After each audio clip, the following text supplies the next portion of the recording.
Today's webinar is all about back to basics, bookmarking and book metadata refresh. My name is Emma Dodd and I'm support consultant here at Talis. This webinar was actually run overnight UK time last night for our Australia and New Zealand community by my colleague Rebecca Carruthers, hence her name being on the slide. I am also joined by my colleague David Renfrey, a support consultant who a lot of you will all know, and David will be supporting me in the webinar today with questions and monitoring things, making sure everything's as it should be. Okay, so we'll get started, and really we just wanted to take this opportunity to, as the title says, really go back to basics and talk to you about the different elements of bookmarking, what happens when bookmarking takes place, and where that data and information is pulled from, and some hints and tips along the way to really maximise bookmarking. And then we'll move on to talking about the book metadata refresh, what it is and why that's important, and then we'll take any questions that you may have at the end, where I'll get David to step in and help. Okay, so starting with bookmarking then, so it really is a key component of Talis Aspire. It is the process of adding resources to Talis Aspire.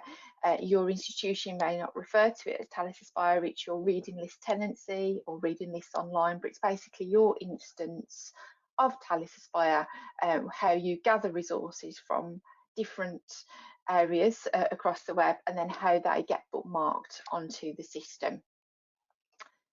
And just to explain that background a little further, it's three key components. There's how bookmarks are created, how the bookmark is stored in Talis Aspire, and then how is that used in terms of how does that relate to the items which are on reading lists. So we'll start with create first of all. And resources can be bookmarked from anywhere on the web, from your library catalogue, from YouTube to databases, websites, even blogs and podcasts. And you can do this in a number of ways. So I'll actually group the first two together that we have on the slide there. So we have the bookmarklet and the bookmarking extension. So these can be used when you're out and about, so to speak, on the web, or any website or your library catalogue. So the bookmarking extension was something that we actually put in, I suppose, relatively recently, and it was a way of really future-proofing the system, as we were finding more and more websites where we're actually having something called CSP, which is Content Security Policy. So it was blocking the JavaScript to do that. It doesn't mean the bookmarklet can't be used, but you have got that option with the extension, which you can get from your Chrome web store or add-ons. A site that comes to mind with using the bookmarking extension, is Emerald. So you may have found that when you bookmark the regular bookmarklets from Emerald, it doesn't work, but it just with the extension, and that is because of the CSP. And we are expecting more sites to start introducing that. Then moving on to Quick Add, so as you're aware, this is available on the list itself. So when you're adding a resource to the list or searching for a title, author or ISBN, you can see what's in your own bookmarks list, but also wider records, and we gather that data from Nielsen's book data.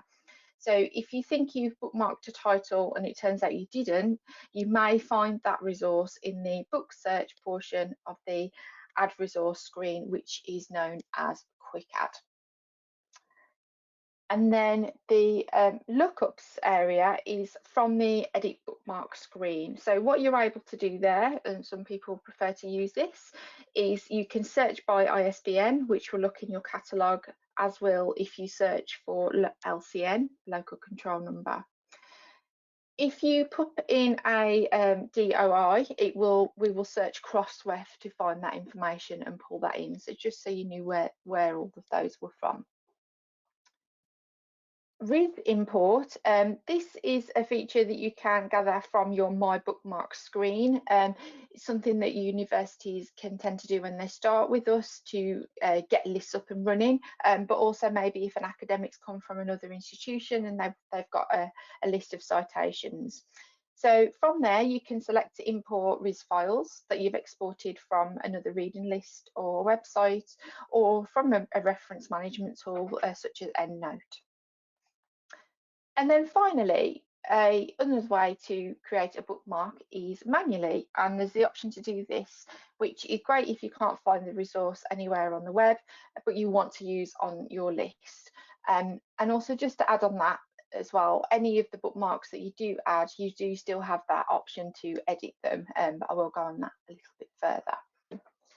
The next area I just wanted to explain to you is actually what happens in the background when an item is bookmarked. So Talis have worked to create a collection of bookmarking recognisers to make creating a bookmark as easy as possible. So a bookmarking recogniser is a set of rules from a particular website or resource that tells the bookmarklet to pull the information in. So this slide just explains what happens. So when you select the bookmarklet, the website's URL and the information on your reading list tenancy is sent to Talis servers. And this will then match with a recogniser which we have set up. It sends those rules contained in that recogniser to the web page to effectively scrape the data from the web page. And there are JavaScript recognisers based on the elements within the CSS or within the page content for that page being bookmarked. And this explains why sometimes you may bookmark something and then maybe a few months later it doesn't bookmark the same. So what can happen is that if sites refresh their look or feel, or even update their URL, Talis may need to revisit that and update the rules for those sites. In terms of the services team, obviously we have test sites and we do, answer support tickets, but we do rely on our community to tell us about that. So please do raise a support ticket and tell us if something isn't bookmarking well. I will say that with every new university that we work with, time and time again, we're adding more resources and that we can bookmark from, creating those recognisers, which is absolutely fab. I think we've got well over 300 now. So all that data that's been scraped is put into an open URL format and then sent back to Talis. And these open URL parameters are then mapped to the correct fields to complete some lookups, which I will talk about a little bit later on. And then in most cases present as a preview, which I'll show you shortly.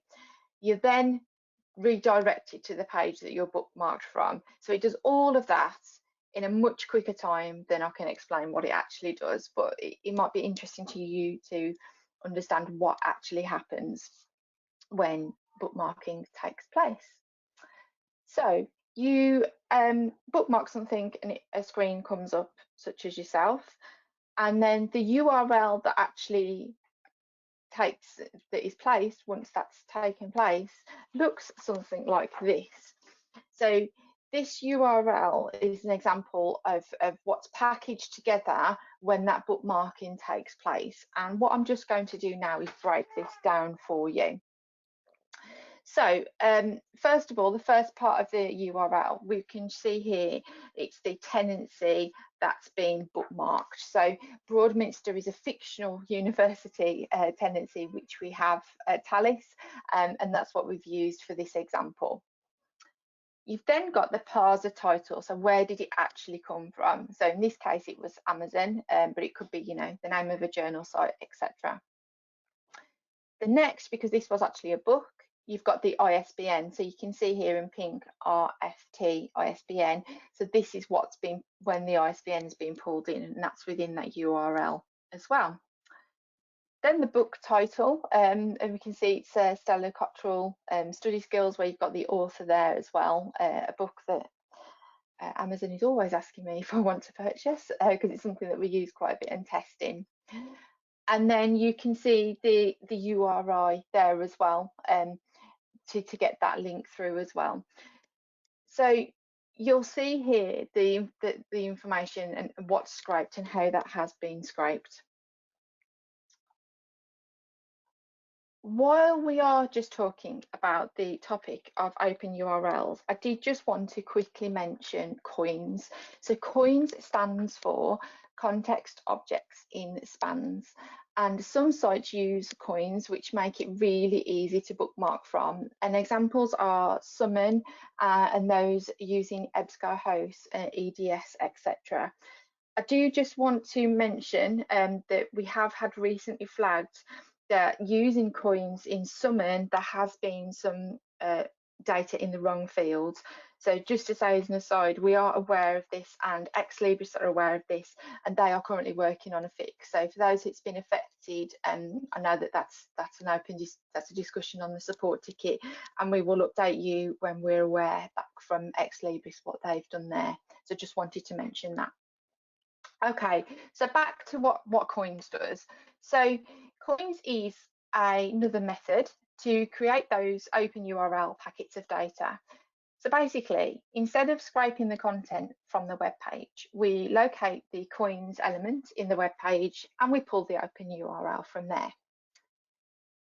So where COINS data is present, we can add a JavaScript rule to the bookmarking rule set, which will identify the span and then add that link so you can bookmark your desired resource.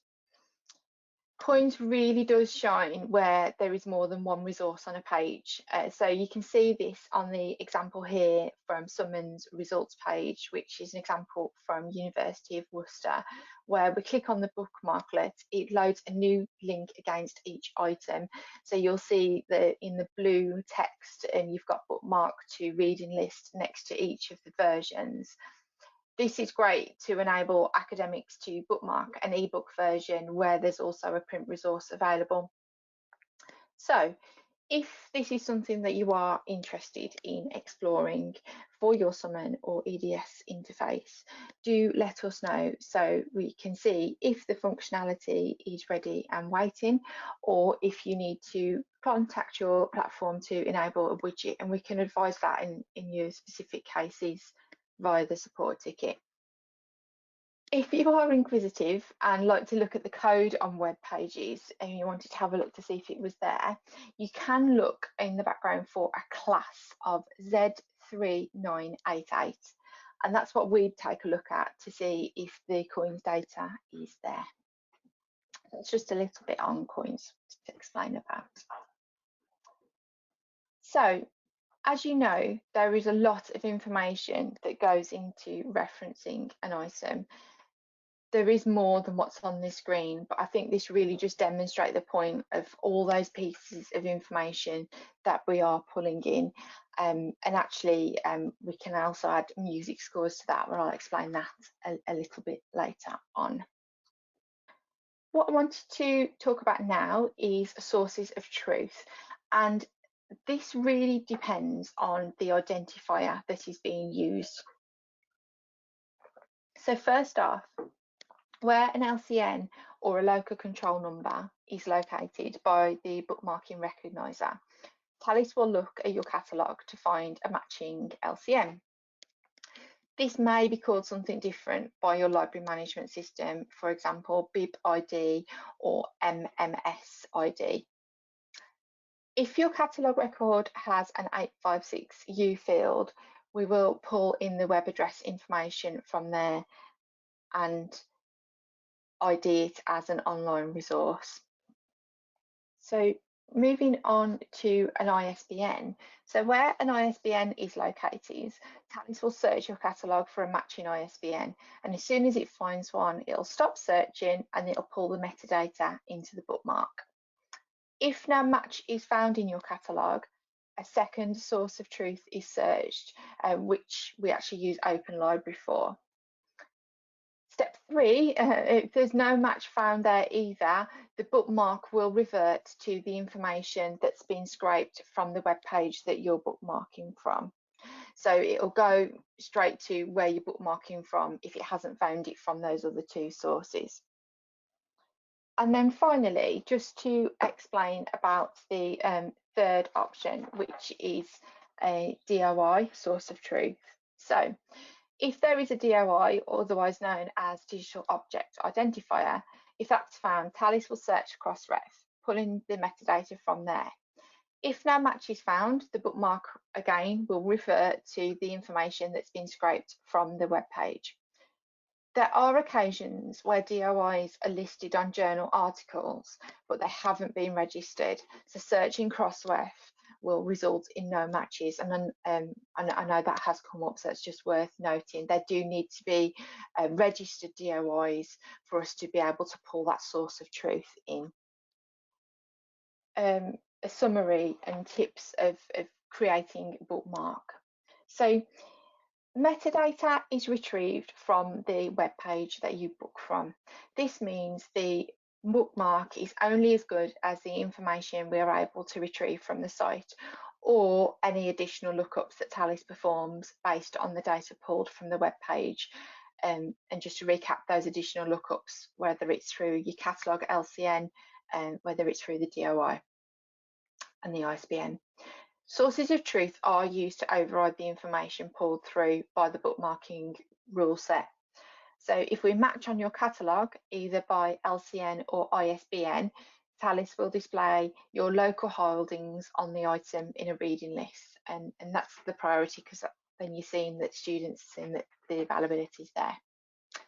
If it was an ebook, we look at the 856U field in your MARC record to pull the web address. For Primo and OCLC, we also take a look at your link resolver as well. So this all relies on the information being pulled from the web page. Bringing us on to the next point, which is that PDFs are unlikely to have much, if not any, metadata to retrieve. And we have had this come up in support. So we do recommend that if you bookmark somewhere that you can see metadata, even if it isn't a book recognizer that we've got set up yet, we can build those rules with that, with you telling us on a support ticket. But bookmarking from a straight PDF, there won't be sort of anything in the background of the page for us to pull anything in. So that's why we'd recommend that you go to a place that you can see the metadata. Okay, so once you confirm the metadata and you're ready to save the bookmark, there are other options. So at the point you can review the metadata that's been pulled into the bookmark, you can edit the content, you can add new fields, might be a second author, you might want to tweak the wording of something. This is your bookmark and you can do with it what you like, so it displays as you want it to. And just as the screen shows here, you can review and edit the data, and you can also add those fields if you look towards the bottom of that screenshot there. And that where it's got author, you can drop that down and change it. You can also instances where this is automatically ticked for the online resource, such as known ebook addresses and articles. And you can set a preference order for these automatic tick situations, which defaults to DOI, URI, and Open URL. And to change this, you can log a support ticket. There can also be manually changes done by clicking this online resource tick and change the link option, which appears. So you can select that and then change which link that you wanted to add at that point for where the view online button goes through to. Another option which you have is has part. So what I've got you an example of here, and this is how this item was actually bookmarked. So it's a article which is part of a journal from Science Direct. So the journal is what we would class as the parent of the work. So you'll see that the bookmarking preview here has got those two tabs. For chapters, again using the options towards the bottom, you have the option to add a field to add part. So if this was a book, you could add part and then add the chapter here. I'm really pleased to tell you that soon, I haven't got a date, but soon, we are looking at a development release to allow a chapter bookmark via the open URL to save that manual intervention. But like I say, with articles as part of journals, you tend to find this happens anyway. As we write the rules, it does that. So that's something that will be upcoming, which will be useful. I did mention briefly about music scores. So this has been shared in our recent product update, but it's worth a mention. We've got the ability to bookmark from music scores, and this is listed as a resource type. Just like to say thanks to Bangor University to helping with this. And this is an example of a music score in their catalogue that we've been able to bookmark. What I really want to share at this point, and just as I've been saying all along really, that when you bookmark from different resource types and sites, Talis write a list of rules. So when you are exploring using this, there's different sites that you use to bookmark, or will be using to bookmark music scores. It would be brilliant if you could tell us about those. So what we would be able to do is write rules for those in the same way.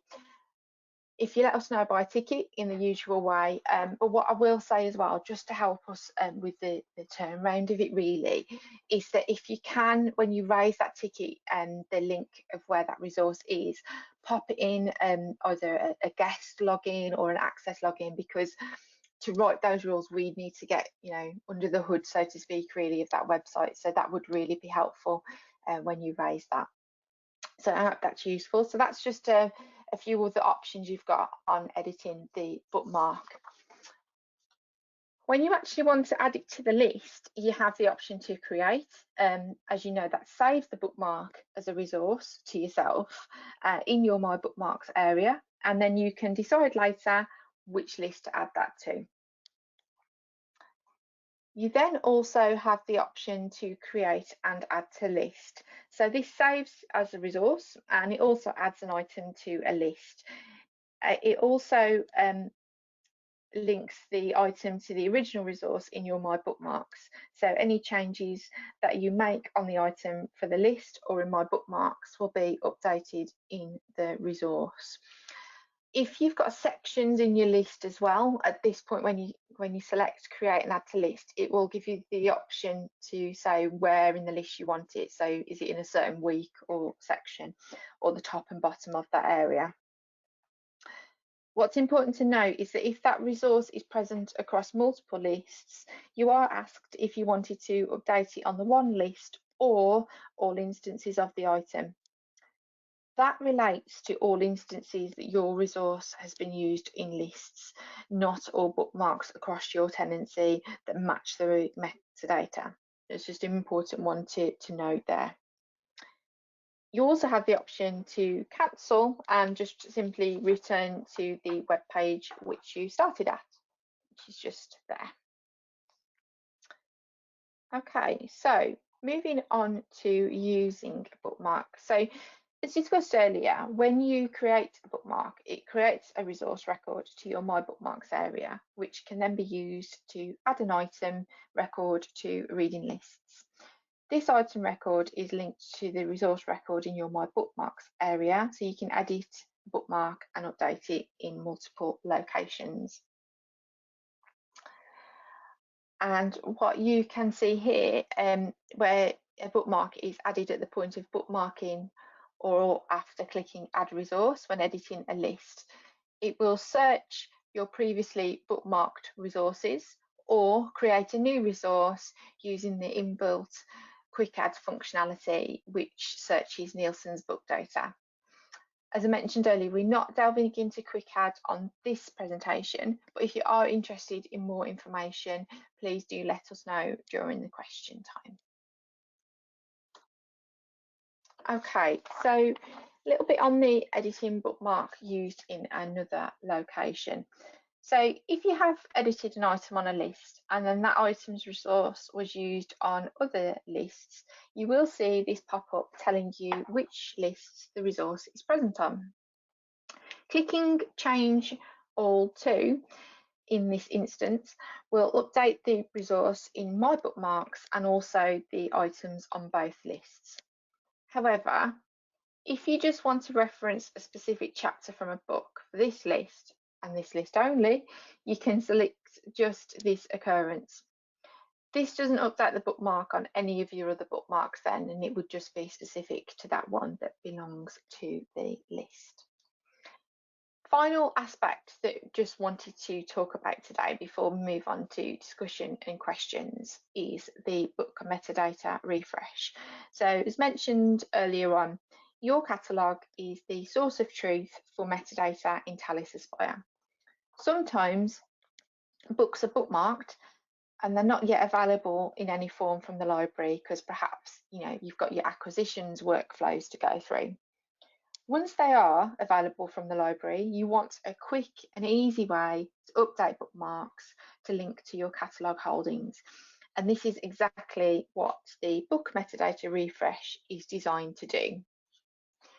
So just to explain what happens and what it does, is it finds all bookmarks of books in your tenancy. And the important note here is not just on lists. And it looks for all of those books that don't have a local control number.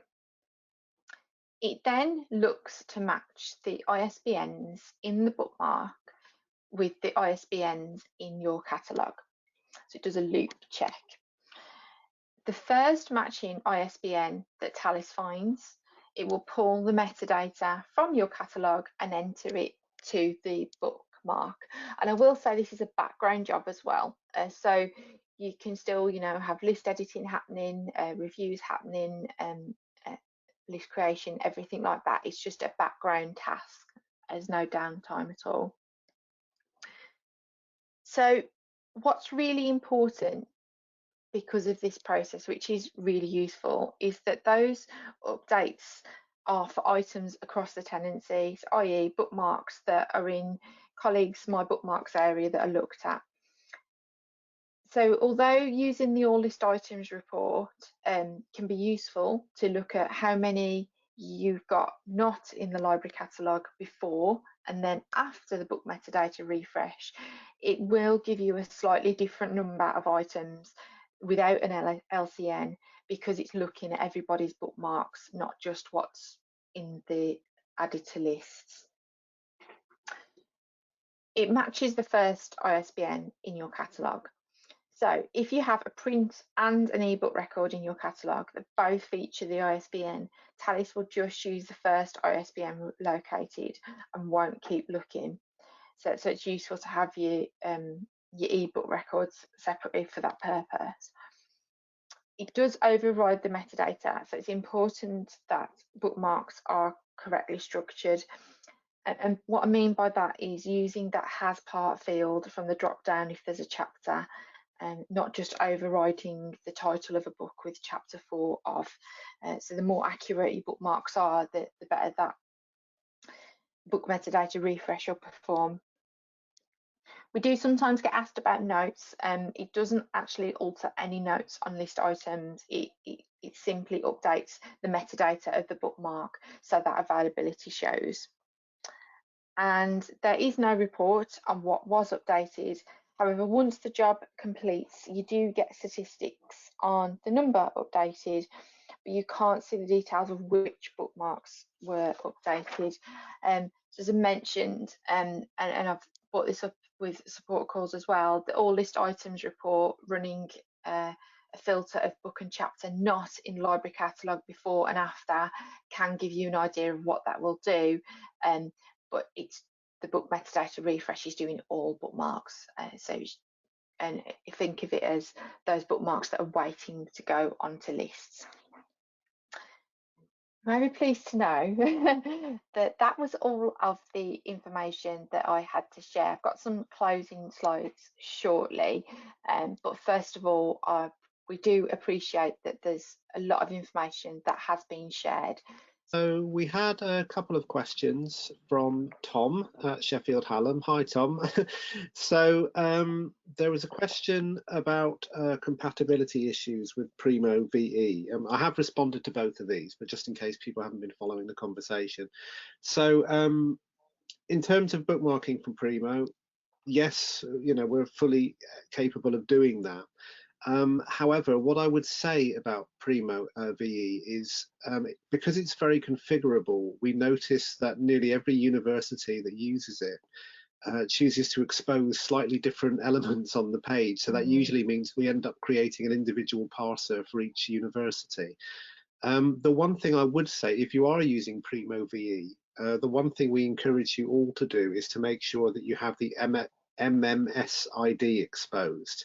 So that's basically the equivalent of the local control number. And if we can see that and capture that, then usually you get a much smoother experience. Tom, I'm happy to say that I had a quick look at Sheffield Hallam's Primo while the webinar was ongoing, and I can see you're already showing that, so that's great. Tom then also asked, can coins be integrated with Primo? And the answer is, well, at the moment, as far as we know, there is no university that is exposing coins to us. Whether it's possible or not, that's probably a question you would want to address to Ex Libris, because they're already doing it within Summon. So yeah, if it's possible and they can, make them available through Primo, we'd be very happy with that, because as Emma explained, it makes for a much smoother bookmarking experience. So those were the questions that came in while you were speaking. Let's just see if there are any others. Okay, question from Michael. You mentioned that you can import from EndNote. Would it also work from RefWorks? Yes, Michael, it does. So if you're importing citations as RIS files, we use industry standard. So that would work with EndNote, that would work with RefWorks, that would work with Mendeley. I'm sure there are other citation tools out there as well that people are using, but as long as it's an industry standard RIS file, then yes, it would work. Yeah, great. Thank you, David. I've just found the support article for that actually. Am I showing my screen okay? Michael, if that helps, we've got a support, actually I wrote it, we've got a support article. So our support site is open access. You don't need a login to search for support articles, and that will explain that aspect of that. So I hope that helps. And then there's a secondary article there as well. So yeah, thanks, David. Okay, no problem. We also have a question from Amjad. We have separate MARC records for different ebook platforms, so we could get the same ISBN of an ebook appearing on two different records. If we have bookmarked a list to the record with the more favourable license, how do we ensure that metadata refresh doesn't overwrite this? Okay, so the answer to that one, Amjad. So metadata refresh will only look for items that don't already have an LCN within the record. So if you've already got an LCN with that bookmark, the one with the more favourable license, then it won't seek to overwrite that because it will just say, okay, here's an LCN, I don't need to do anything here. So hopefully that answers your question. We've also got a question from Marnie. Book metadata refresh finds bookmarks that do not have an LCN. Is there a way to refresh metadata for items that do have an LCN already? That is an excellent question. So the answer to that one, Marnie, is that currently, no, that isn't possible. However, I do know it's something that has been discussed in our developer community sessions, which take place every Wednesday morning, because it is something that's been flagged by one or two other universities as well as something they would like to do. Now, obviously, that's something you would need to be very cautious about, because you might then, be rewriting everything on your tenancy. So the answer is today, no, it isn't possible, but it is something we're aware of and is being discussed. So I don't have any sort of date for you about when we might do a release to address that, but watch this space. Sorry, yeah. Are you able to tell us a bit more about the work in progress on part of for chapters and articles? Yep. So at the moment, it isn't possible for a chapter bookmark to link via open URL. Certainly you can have a web link in there or a DOI, but currently you cannot force a chapter bookmark to authenticate via open URL. And basically we're doing a release probably in the next few days, which will just close that loophole, so that if that is your favorite way of linking, then you'll be able to apply that to chapter bookmarks as well. Okay, there's another question from Tom. We have an ongoing, okay, I've heard this one before from other universities. We have an ongoing issue at the moment whereby some of our list owners are using old bookmarks, which reintroduces broken links into our tenancy. We're addressing this through staff training, good. But I wonder whether the book metadata refresh would help as well. Would it?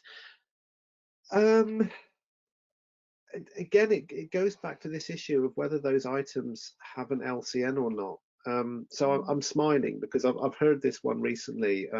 Obviously, we did a lot of work last summer around Dawson links, where a lot of universities wanted to update their Dawson links.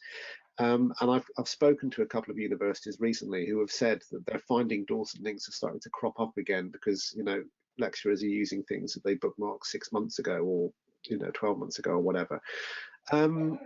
But again, it really comes down to this question of the LCN. If the item that they previously bookmarked has an LCN, and let's say you've updated the link within the bookmark is captured at the point it's saved.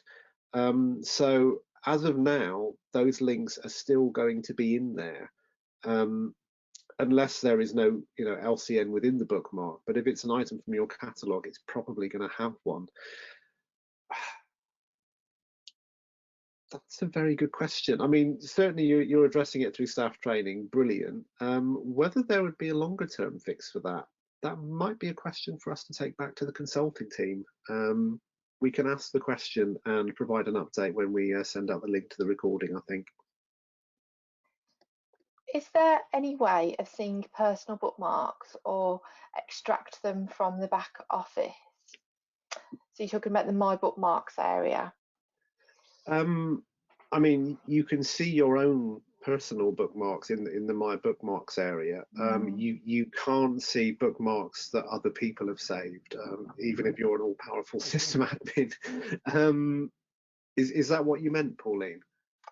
Yeah, so Pauline's followed up to say so we can update the URL links. Yeah, I mean, I can tell you that there is no way of seeing another user's bookmarks. But yeah, whether you could do some sort of bulk update on them, yeah, that's probably a question we would need to take to the consulting team. These are good questions. Thank you.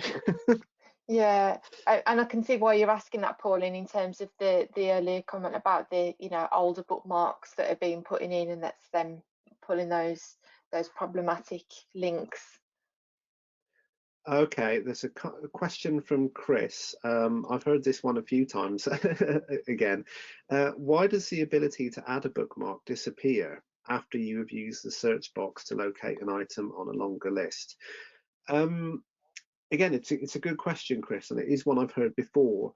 I mean, I suppose from a user point of view, the question is whether if you've done a search on a list, you're then not able to see sort of let's say you found a couple of results and then you decide you want to add something.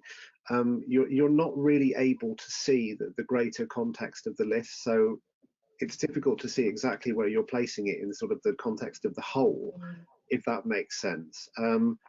That said, you are not the first person to ask that question. And it is something that, you know, we've sort of noted in our product feedback.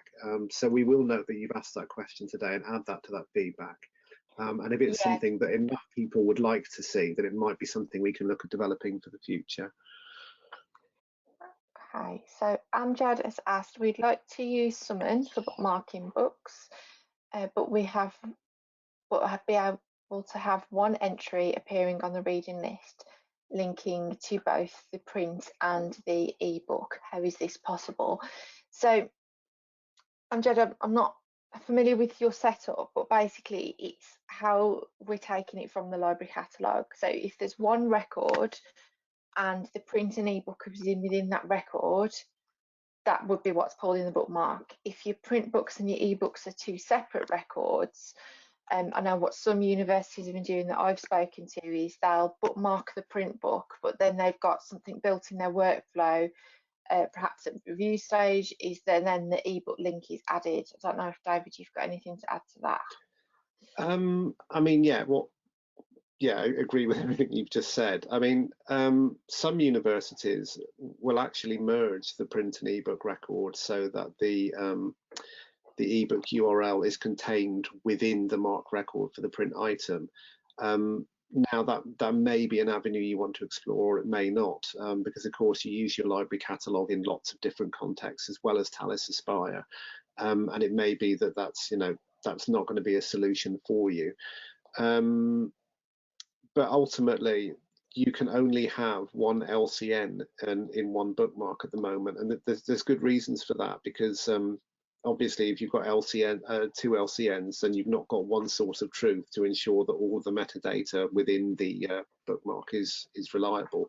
So the short answer is, if you can merge them, that will solve your problem for you. If you can't, as Emma says, it's something that other universities look to build into their workflows. But I know we've got a discussion ongoing with you at the moment, Amjad, about your reviews, so that might be something we can look to address when we pick that conversation up again shortly.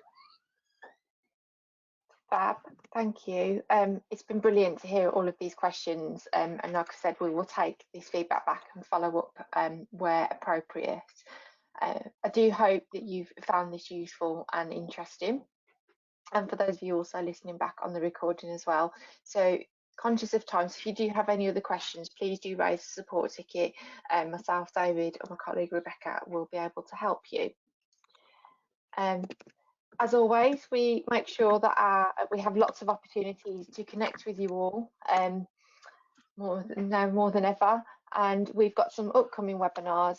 Next month for our community webinar, we've actually got representatives from York St John University talking about accessible materials for disabled students. We also have our regular product update webinar, and we do have webinars in our Australia and New Zealand region, IPAC region, and you are not expected to get up at middle of the night to listen to them, but you are always welcome to register for those as well, to receive a copy of the recording and perhaps listen back to any of the discussion that's had. And they're all on our events page. Speaking of events, you may have noticed in recent updates that Talis Insight will be back in a webinar format in 2021, and this will be over 4 days in April rather than 2 physical days in April, and the theme is keeping up with the evolving role of the library. There'll still be plenty of chance for discussions, lots of different interesting sessions that are on the agenda, and it's filling up. You can register and there is no cost to register, and please do take a look at our Talis Insight page for more information where those details are filling up the agenda. Just like to thank you all for your time on this Wednesday afternoon. I am really hopeful that spring is on the way, but it is a little bit dingy where I am today. It's been great to speak to you all. And as we've said, we've got a support portal. Please do contact us through support ticket if there's anything we can help with. My colleague Rebecca and my contact details are up there as well. Have a really good rest of your Wednesday, and I'll speak to you all soon.